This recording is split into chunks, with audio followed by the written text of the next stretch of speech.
ओम शांति। आज 27 सितंबर 2021 की मुरली में बाबा ने कहा, मीठे बच्चे, योग बल से ही तुम्हें अपने विकर्मों पर जीत पाकर विक्रमाजीत बनना है। आज की मुरली का प्रश्न है, कौन सा ख्याल पुरुषार्थी बच्चों को भी पुरुषार्थहीन बना देता है? उत्तर है, अगर किसी पुरुषार्थी को यह ख्याल आया कि अभी तो बहुत समय पड़ा है, पीछे गैलप कर लेंगे, परंतु बाप समझाते हैं, बच्चे, मौत का समय निश्चित थोड़ा ही है, कल कल करते मर जाएंगे, तो कमाई क्या होगी। इसलिए जितना हो सके श्रीमत पर अपना और दूसरों का कल्याण करते रहो। समय का सोचकर पुरुषार्थहीन मत बनो। गीत ओम नमो शिवाय। अब सुनते हैं आज की मुरली विस्तार से। ओम शांति। यह तो बच्चों को समझाया गया है कि निराकार साकार बिगर कोई कर्म कर नहीं सकते, पाठ बजा नहीं सकते। रूहानी बाप आकर ब्रह्मा द्वारा रूहानी बच्चों को समझाते हैं, योग बल से ही सतो प्रधान बनना है और विश्व का मालिक बनना है।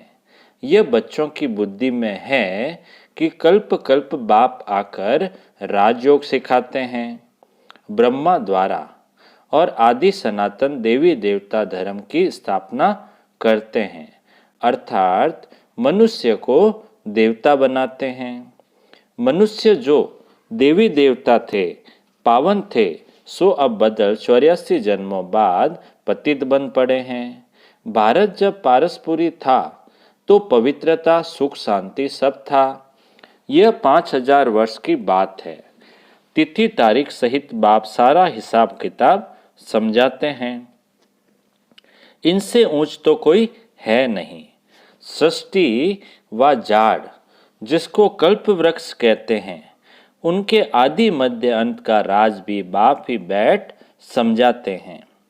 भारत का जो देवी देवता धर्म था वह अब प्राय लोप हो गया है, सिर्फ चित्र जरूर है।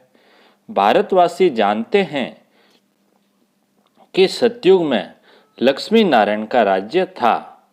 भल शास्त्रों में भूल कर दी है जो कृष्ण को द्वापर में ले गए हैं। बाप ही आकर भूले हुए को रास्ता बताते हैं। उनको कहते हैं मुक्ति, जीवन मुक्ति का गाइड। सर्व को मुक्ति जीवन मुक्ति देने वाला एक ही है। भारत जब जीवन मुक्त है तो बाकी सब आत्माएं मुक्ति धाम में हैं। इसलिए उनको कहा जाता है मुक्ति जीवन मुक्ति दाता। रचयिता एक ही है, सृष्टि भी एक ही है, वर्ल्ड की हिस्ट्री ज्योग्राफी भी एक ही है जो रिपीट होती है। सतयुग त्रेता द्वापर कलयुग, फिर होता है संगम युग। कलयुग है पतित, सतयुग है पावन। सतयुग होगा तो पहले जरूर कलयुग का विनाश होगा। विनाश के पहले स्थापना होगी। सतयुग में स्थापना नहीं होगी। भगवान आएगा तब जब पतित दुनिया को पावन बनाना है। अब बाप सहज युक्ति बताते हैं कि देह सहित देह के सब संबंध तोड़ देही अभिमानी बन बाप को याद करो। बाप है भक्तों को फल देने वाला। भक्तों को ज्ञान देते हैं पावन बनने के लिए। सबको पावन बनाने वाला है योग। ज्ञान सागर मुख से आकर ज्ञान सुनाते हैं, पतितों को पावन बनाते हैं। इस समय सब आत्माएं पतित बनी हुई है, इसलिए बाप को बुलाते हैं, क्योंकि बाप बिगड़ तो कोई पावन बना न सके। अगर पतित पावनी गंगा है तो फिर पतित पावन सीताराम कहकर क्यों बुलाते हो? बुद्धि कहती है कि परम पिता परमात्मा जरूर फिर नई दुनिया की स्थापना और पुरानी दुनिया के विनाश के लिए आएगा। कल्प वृक्ष की आयु भी होती है। जो चीज जड़ जड़ीभूत हो जाती है, उनको ही तमो प्रधान कहते हैं।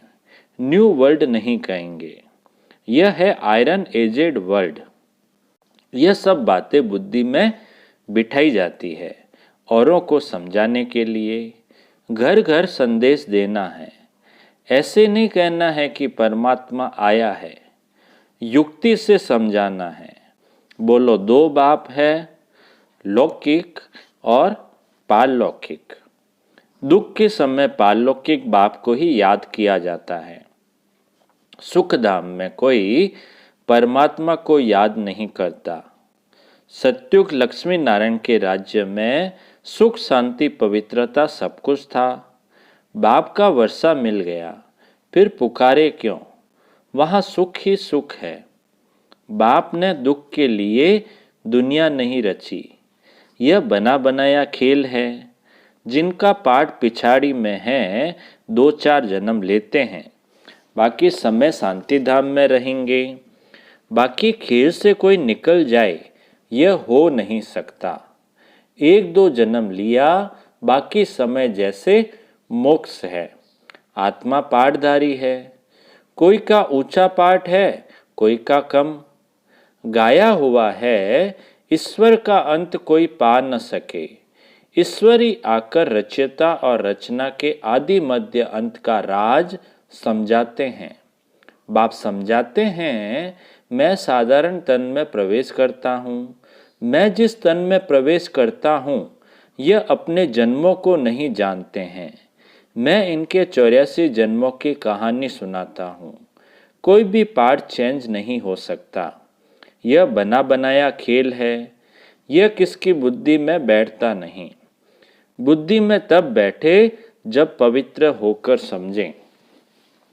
अच्छी रीति समझने के लिए 7 रोज भट्टी में पड़े। भागवत आदि भी 7 रोज रखते हैं। कोई 7 दिन में अच्छी रीति समझ लेते हैं, कोई तो कह देते हैं हमारी बुद्धि में कुछ भी नहीं बैठा। ऊंच पद नहीं पाना होगा तो बुद्धि में कैसे बैठेगा? अच्छा, फिर भी कल्याण तो हुआ ना। प्रजा तो ऐसे ही बनती है, बाकी राज्य भाग्य लेने में मेहनत है। बाप को याद करने से ही विकर्म विनाश होंगे। अब करो व न करो, परंतु बाप का डायरेक्शन है। प्यारी वस्तु को याद किया जाता है ना। भक्ति मार्ग में भी कहते हैं कि हे पतित पावन आओ। अब वह मिला है, कहते हैं मुझे याद करो तो कट उतर जाएगी। बात सही ऐसे ही थोड़ी मिल जाएगी। याद में ही थोड़ी मेहनत है। बहुत याद करने वाले ही कर्मातीत अवस्था को पा लेते हैं। पूरा याद न करने से विक्रम विनाश नहीं होंगे। योग बल से ही विक्रमाजीत बनना है। लक्ष्मी नारायण इतने पवित्र कैसे बने, जबकि कलयुग के अंत में कोई भी पवित्र नहीं है। इस समय गीता ज्ञान का एपिसोड रिपीट हो रहा है। शिव भगवान उवाच, भूलें तो सबसे होती है, भूलें तो सबसे होती रहती है। मैं आकर सबको अभूल बनाता हूँ। भारत के जो भी शास्त्र है, यह सब है भक्ति मार्ग के। बाप कहते हैं मैंने जो कुछ कहा था वह किसको भी पता नहीं है। जिन्होंने मेरे द्वारा सुना, उन्होंने 21 जन्मों की प्रारब्ध पाई। फिर ज्ञान प्राय लोप हो गया जाता है। तुम ही चक्र लगाए फिर ये ज्ञान सुन रहे हो। तुम जानते हो हम सैपलिंग लगा रहे हैं मनुष्य से देवता बनाने का। यह है देवी झाड़ का सैपलिंग। वे लोग तो उन झाड़ों का कलम लगाते रहते हैं। बाप आकर कॉन्ट्रास्ट बताते हैं। तुम दिखाते भी हो कि उनका क्या प्लान है, तुम्हारा क्या प्लान है। वह फैमिली प्लानिंग करते हैं कि दुनिया बढ़े। बाप तो बहुत अच्छी बात बताते हैं कि अनेक धर्म विनाश हो जाएंगे और देवी देवता धर्म की फैमिली स्थापन हो जाएगी। सतयुग में एक ही आदि सनातन देवी देवता धर्म की फैमिली थी और अनेक फैमिलियां थी ही नहीं। इस समय भारत में देखो कितनी फैमिलीज है, गुजराती फैमिली, सिख फैमिली। वास्तव में भारत की एक ही फैमिली होनी चाहिए। बहुत फैमिली होगी तो जरूर खिटपिट होगी, फिर सिविल वार हो जाती है। फैमिली में भी सिविल वार हो जाती है। जैसे क्रिश्चियन के आपस में फैमिली है तो उनों में भी दो भाई आपस में ही नहीं मिलते, फैक्शन हो जाती है, पानी भी बांटा जाता है। सिख धर्म वाले समझते हैं हम अपने धर्म की फैमिली को जास्ती सुख देवें, रख जाती है ना, माथा मारते रहते हैं। जब अंत का समय आता है तब आपस में लग पड़ते हैं, आपस में लड़ने लग पड़ते हैं। विनाश तो होना ही है, ढेर बॉम्ब्स बनाते रहते हैं। बड़ी लड़ाई जब लगी थी तो 2 बॉम्ब छोड़े थे, अभी तो ढेर बनाए हैं। समझ की बात है ना। तुमको समझाना है कि यह वही महाभारत लड़ाई है। बड़े बड़े लोग भी कहते हैं अगर लड़ाई को बंद नहीं किया तो सारी दुनिया को आग लग जाएगी। तुम जानते हो आग तो लगनी ही है। बाप आदि सनातन देवी देवता धर्म की स्थापना करते हैं। राजयोग है ही सतयुग का। जो देवता धर्म प्राय लोप हो गया है वह फिर स्थापन करते हैं। अब कलयुग है, इनके बाद सतयुग चाहिए। अब कलयुग विनाश के लिए यह महाभारी महाभारत लड़ाई है। यह सब अच्छी रीति धारण कर समझाना है, क्योंकि मनुष्य है आसुरी संप्रदाय, इसलिए खबरदारी रखनी है। कल पहले मुहाफिक जो विघ्न पड़ने होंगे, बाबा कहते हैं क्योंकि मनुष्य है आसुरी संप्रदाय इसलिए खबरदारी रखनी है। कल पहले मुवाफिक जो विघ्न पड़ने होंगे वह पड़ेंगे जरूर। यह बना बनाया ड्रामा है, हम बांधे हुए हैं। याद की यात्रा कभी भूल नहीं जानी चाहिए। गीत है ना, रात की राई थक मत जाना। इनका अर्थ कोई समझ न सके। रात पूरी हो दिन आने वाला है। आधा क्लब पूरा हुआ, अब सुख शुरू होगा। बाप ने मन मना भाव का अर्थ भी समझाया है। सिर्फ गीता में कृष्ण का नाम डालने से वह ताकत नहीं रही है।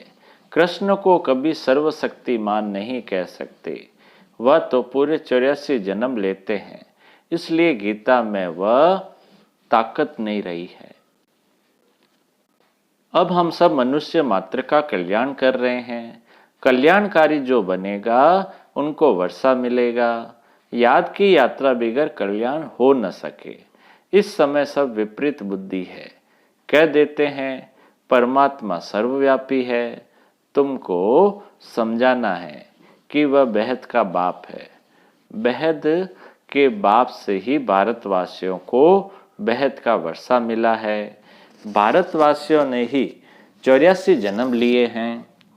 अभी तुम प्रैक्टिकल में देखते हो कि ज्ञान तो तुम सुनते ही रहते हो। दिन प्रतिदिन तुम्हारे पास बहुत नए नए आते रहेंगे। अभी अगर बड़े बड़े लोग आ जाएं फिर तो देरी न लगे, झट आवाज निकल जाए, हंगामा हो जाए। इसलिए युक्ति से धीरे धीरे चलता रहता है। यह है ही गुप्त ज्ञान, किसको पता भी नहीं पड़ता कि ये क्या कर रहे हैं। भक्ति में है दुख, ज्ञान में है सुख। रावण के साथ तुम्हारी युद्ध कैसी है यह तो तुम ही जानो, और कोई जान न सके। भगवानुवाच तमो प्रधान से सतो प्रधान बनना है तो मुझे याद करो तो पाप विनाश हो जाएंगे। पवित्र बनो तो साथ ले जाएंगे। मुक्ति तो सबको मिलनी है, सब रावण राज्य से मुक्त हो जाएंगे। तुम कहते हो कि शिव शक्तियां ब्रह्मा कुमार कुमारियां ही श्रेष्ठाचारी दुनिया स्थापन करेंगे। परम पिता परमात्मा की श्रीमत पर कल्प पहले मुहाफिक 5000 वर्ष पहले श्रेष्ठाचारी दुनिया थी। यह बुद्धि में बिठाना चाहिए। मुख्य पॉइंट्स जब बुद्धि में धारण होगी तब याद की यात्रा में रहेंगे। कोई समझते हैं अभी टाइम पड़ा है, पीछे पुरुषार्थ कर लेंगे, परंतु मौत का नियम थोड़ी है, कल मर जाए तो। इसलिए ऐसे मत समझो अंत में गैलप कर लेंगे, यह ख्याल और ही गिरा देगा। जितना हो सके पुरुषार्थ करते रहो। श्रीमत पर हर एक को अपना कल्याण करना है, अपनी जांच करनी है। अपनी जांच करनी है कि कितना बाप को याद करता हूँ और कितनी बाप की सर्विस करता हूँ। रूहानी खुदाई खिदमतगार तुम हो ना, तुम रूहों को सेल्वेज करते हो। रूह पति से पावन कैसे बने उसकी युक्ति बताते हैं। कृष्ण को याद करने से विक्रम विनाश नहीं होंगे। वह तो प्रिंस था, उसने प्रारब्ध भोगी, उनकी महिमा की भी दरकार नहीं है। देवताओं की महिमा क्या करेंगे। हाँ, बर्थडे तो सब मनाते हैं, यह कॉमन बात है। बाकी उन्होंने क्या किया, सीढ़ी तो उतरते ही आते हैं। अच्छे व बुरे मनुष्य तो होते हैं, हर एक का पार्ट अपना अपना है। यह है बेहद की बात। मुख्य टालियां गिनी जाती है, बाकी पत्ते तो अनेक है, उनको कहाँ तक तुम गिनती करते रहेंगे। बाप समझाते रहते हैं, बच्चे मेहनत करो, सबको बाप का परिचय दो, तो बाप से बुद्धि योग जुट जाए। बाप कहते हैं सभी को कहो पवित्र बनो, तो मुक्ति धाम में चले जाएंगे। दुनिया को थोड़ी पता है कि महाभारत लड़ाई से क्या होगा। यह यज्ञ रचा है क्योंकि नई दुनिया चाहिए। हमारा यज्ञ पूरा होगा तो सब इस यज्ञ में स्वाह होना है। अच्छा बाप दादा बोले, मीठे मीठे सिकिलदे बच्चों प्रति माता पिता बाप दादा का याद प्यार और गुड मॉर्निंग। रूहानी बाप की रूहानी बच्चों को नमस्ते। हम रूहानी बच्चों की रूहानी बाप दादा को याद प्यार, गुड मॉर्निंग और नमस्ते नमस्ते नमस्ते। सदा रहेंगे हंसते हंसते, बन जाएंगे फरिश्ते। वाह बाबा वाह, वाह मेरा भाग्य।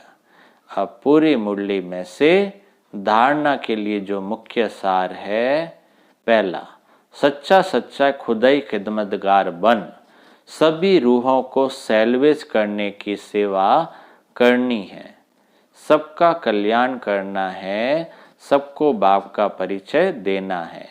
दूसरा पॉइंट, प्यारे ते प्यारी वस्तु बाप को प्यार से याद करना है। बने बनाए ड्रामा पर अटल रहना है, विघ्नों से घबराना नहीं है। अब मीठे बाबा का मीठा मधुर वरदान है, मैंपन के बोझ को समाप्त कर प्रत्यक्ष फल का अनुभव करने वाले बालक सो मालिक भव। मैंपन के बोझ को समाप्त कर प्रत्यक्ष फल का अनुभव करने वाले बालक सो मालिक भव। विस्तार है, जब किसी भी प्रकार का मैंपन आता है तो बोझ सिर पर आ जाता है, लेकिन जब बाप ऑफर कर रहे हैं कि सब बोझ मुझे दे दो, आप सिर्फ नाचो उड़ो, फिर ये क्वेश्चन क्यों कि सर्विस कैसे होगी, भाषण कैसे करेंगे। आप सिर्फ निमित्त समझकर कनेक्शन पावर हाउस से जोड़कर क्या करो, बैठ जाओ, दिल शिकस्त नहीं बनो, तो बाप दादा सब कुछ स्वतः करा देंगे। बालक सो मालिक समझकर श्रेष्ठ स्टेज पर स्थित रहो, तो प्रत्यक्ष फल की अनुभूति करते रहेंगे। आज के मुरली का स्लोगन है, ज्ञान दान के साथ साथ गुण दान करो तो सफलता मिलती रहेगी। ज्ञान दान के साथ साथ गुण दान करो तो सफलता मिलती रहेगी। अच्छा, ओम शांति।